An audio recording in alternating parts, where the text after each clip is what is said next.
Is of doing business portal का शुभारंभ करते हुए कहा कि केंद्र सरकार ने उत्पादकता आधारित विकास को बढ़ावा दिया है। उन्होंने बताया कि वैश्विक स्तर पर देश का निर्यात लगातार बढ़ रहा है। देखिए ये रिपोर्ट।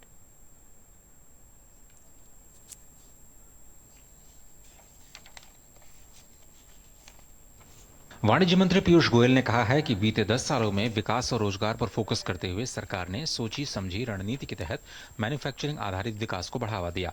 यही वजह है कि देश से होने वाले निर्यात में बीते 10 सालों में अभूतपूर्व बढ़ोतरी हुई है और यह बढ़ोतरी वैश्विक स्तर पर तमाम चुनौतियों के बावजूद हुई। वाणिज्य और उद्योग मंत्री ने भरोसा जताया कि इस साल भारत से होने वाले निर्यात में इतिहास रचा जाएगा और देश से कुल $800 बिलियन के निर्यात का लक्ष्य हासिल किया जा सकता है। 24-25, we expect to cross $800 billion of exports for the first time in India's history.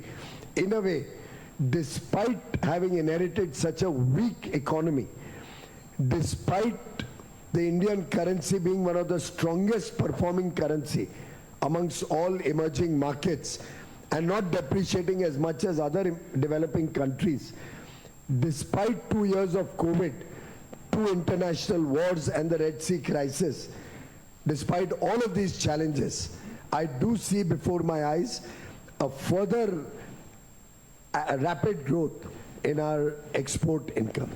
उद्योग मंत्री ने बताया कि आज भारत में सबसे सस्ता डेटा उपलब्ध है और आज Bharat artificial intelligence data centre, global capability centres के निर्माण के लिए विश्व का सबसे आकर्षक देश है।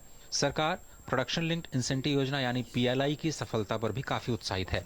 आंकड़े बताते हैं कि कोविड के दौरान लाए गए पीएलआई स्कीम के तहत अब तक 12.5 लाख करोड़ रुपए से ज्यादा का निवेश हुआ, 22.5 लाख करोड़ रुपए का उत्पादन हुआ और 10 लाख से ज्यादा लोगों को नौकरियां मिली। विश्व का सबसे अट्रैक्टिव अगर कोई डेस्टिनेशन है आर्टिफिशियल इंटेलिजेंस के लिए, अगर विश्व का सबसे कोई अट्रैक्टिव डेस्टिनेशन है डेटा सेंटर्स लगाने के लिए, अगर कोई विश्व का सबसे अट्रैक्टिव डेस्टिनेशन है ग्लोबल कैपेबिलिटी सेंटर्स, जो आज दुनिया भर में बड़ी बड़ी कंपनियां भारत की तरफ आ रही हैं, भारत में बड़े बड़े सेंटर्स में लाखों लोगों को, युवा युवतियों को विशेषकर नौकरियां मिल रही हैं, अफोर्डेबल कंपेटिटिव प्राइस पे इंटरनेट और डेटा होने के कारण पूरी दुनिया समझ गई है कि भारत एकमात्र देश है जहां पे हमने अपना ग्लोबल कैपेबिलिटी सेंटर बनाना चाहिए। संसद के सत्र के बाद भारत यूके और अमेरिका के साथ मुक्त व्यापार समझौते पर वार्ता आगे बढ़ाने पर काम कर रहा है।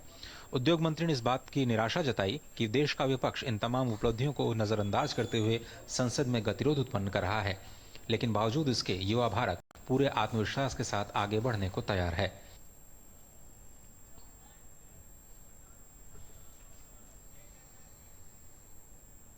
और अब आइए फटाफट